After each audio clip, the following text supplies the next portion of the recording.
Every level of a tower climber's career. You start on the ground.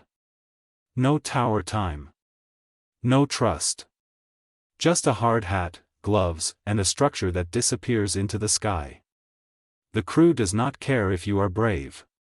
They care if you listen. One mistake down here can become a problem 200 feet up. This is where the climb starts. Before you climb, you learn the gear. Harness, lanyards, connectors, helmet, gloves, boots, radio, tool bag. It looks simple until your hands shake. Every clip matters because the tower does not forgive casual habits. You are not learning style. You are learning how to stay attached. Then they point you toward the ladder. The first climb changes your breathing. The ground gets small fast. Your legs feel heavier than the tool bag. OSHA describes tower work from 100 feet to heights over 1,000 or even 2,000 feet. Up there, fear is not weakness.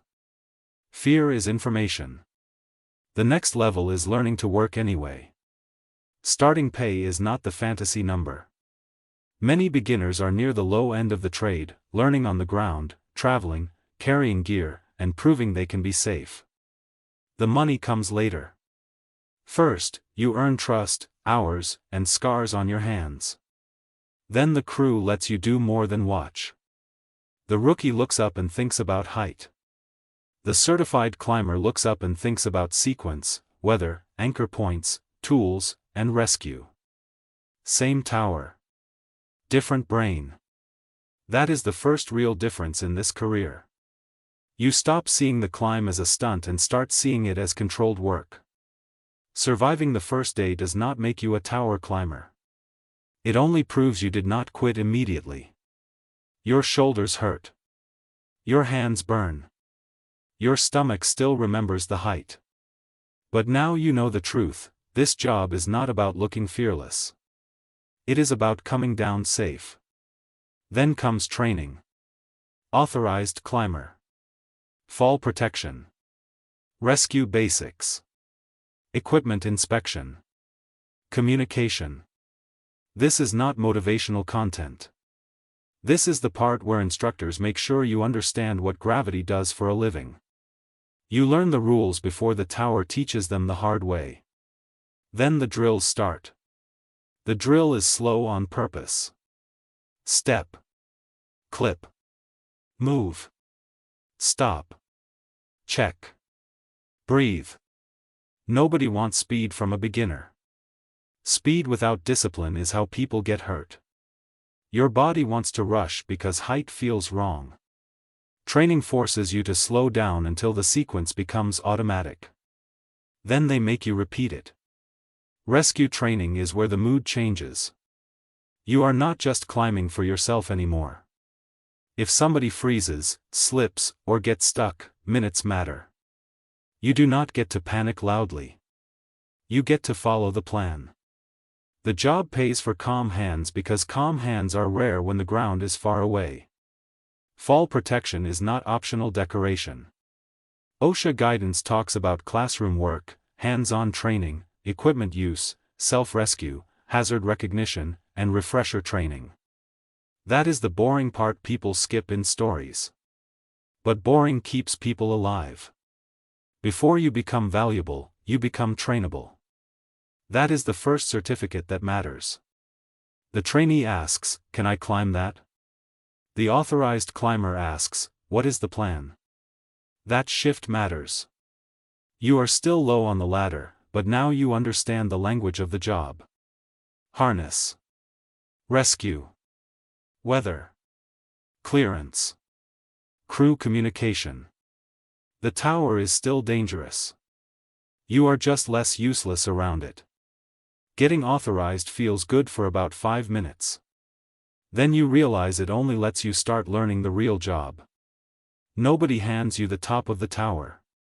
They hand you heavier bags, longer days, and more responsibility.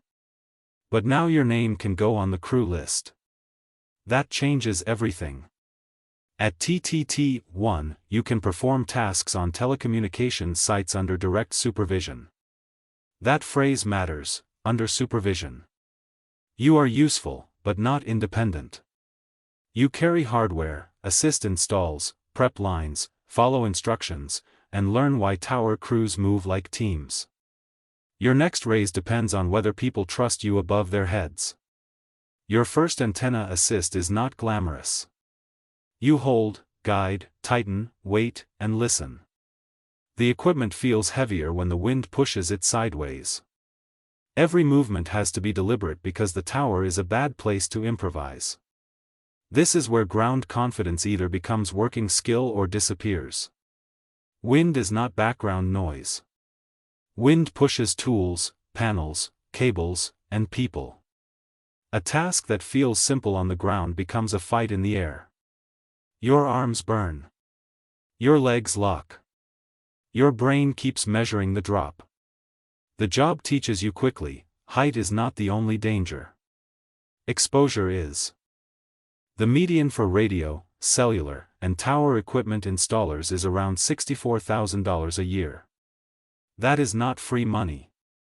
It comes with travel, height, weather, night work, and physical wear. The paycheck starts making sense only after you understand what the job takes from your body. Then the next level opens. TTT-1 follows direct supervision. TTT-2 can supervise TTT-1 technicians and trainees. That is not just a title change. It means your mistakes can become someone else's mistakes. You stop thinking only about your harness and start thinking about the whole crew. That is where leadership begins in this trade. Finishing your first real install feels different. Nobody cheers. The network either works or it does not. The lead checks the work, the crew packs the truck, and you climb down with shaking legs. But something changed. You are no longer just the new guy. You have proof on the tower. Then travel becomes part of the job. Different states. Different towers. Different weather. Different crews. You sleep in hotels, eat fast, and work where the network needs you. The tower does not care that you drove 6 hours. The climb is still waiting. This is where the career stops feeling local. Upgrades are where you learn speed with discipline. Lines, antennas, mounts, radios, weatherproofing, testing. The carrier wants service back. The crew wants the job done. Your body wants a break. The tower gives nothing back. You keep moving because deadlines do not care about sore hands. Weather is a supervisor nobody argues with. Rain makes steel slick. Wind turns equipment into a sail. Lightning ends the conversation. A smart climber knows when stopping is the professional move. Beginners think pushing through proves toughness. Experienced climbers know the tower will still be there tomorrow. Telecom work does not always happen at convenient hours. Some jobs hit nights, weekends, emergency repairs, and maintenance windows when customers are least affected. That means your schedule bends around the network. The paycheck may improve, but your life gets less predictable. The next level is learning to lead inside that chaos. Local work teaches repetition. Road work teaches adaptation. One tower is behind a fence in town. The next is on a mountain, in mud, with bad access and a tight deadline. Same trade, harder conditions. The climber who can travel, adjust, and still work safely becomes more valuable fast. Finish your first road rotation and you understand why some people leave. The money is better, but the work follows you. Dirty boots in hotel rooms. Early starts. Late drives. Weather delays. But if you can handle the lifestyle, the ladder keeps moving. Now the crew starts trusting you with harder lifts. Rigging is where tower work gets heavier. You are not just climbing with tools now. You are helping move equipment that can hurt people below and above you. Antennas, mounts, steel, lines, hardware. The lift has to be planned. The communication has to be clean. Guessing is not a method. During a lift, everyone has a role. The person on the ground watches the load. The climber watches the tower. The lead watches the whole picture. A swinging load does not care about confidence. It cares about physics. This is where communication becomes as important as strength. Dropped objects are one of the ugly truths of tower work. A small tool becomes a weapon when it falls from height. That is why tethering, exclusion zones, and crew awareness matter. People talk about falling climbers. Good crews also think about everybody standing below the work. Rigging skill changes your value because the risk changes. Crews need people who understand load control, communication, hardware limits, and job planning. The work gets more technical. The pay can move up with it. But the pressure moves up too. One bad lift can damage equipment, schedules, and people. The climber focuses on the task. The rigging lead focuses on the system. Load, route, wind, crew position, radio calls, backup plan. That is the jump. You stop being just the person doing the work and become the person making sure the work does not turn dangerous. Lead climber is the level where people stop asking if you can climb and start asking if you can run the climb. You watch the crew, the weather, the tools, the timeline, and the safety plan. The higher you go, the less the job is about ego. It becomes control. The job is not finished when the bolts are tight. Somebody has to prove the work was done right. Photos, tests, labels, weatherproofing, alignment, closeout packages. This part feels less dramatic, but it decides whether the company gets paid and whether the crew has to climb again. Troubleshooting separates hands from technicians. A bad connector, a damaged line, a power issue, a radio problem, a fiber fault. The tower may be high, but the problem can be tiny. You learn to test before blaming. The best climbers are not only brave. They are precise. Emergency leadership is where titles become real. If a climber freezes, slips, or cannot descend, the crew does not need speeches. It needs a plan, communication, and controlled action.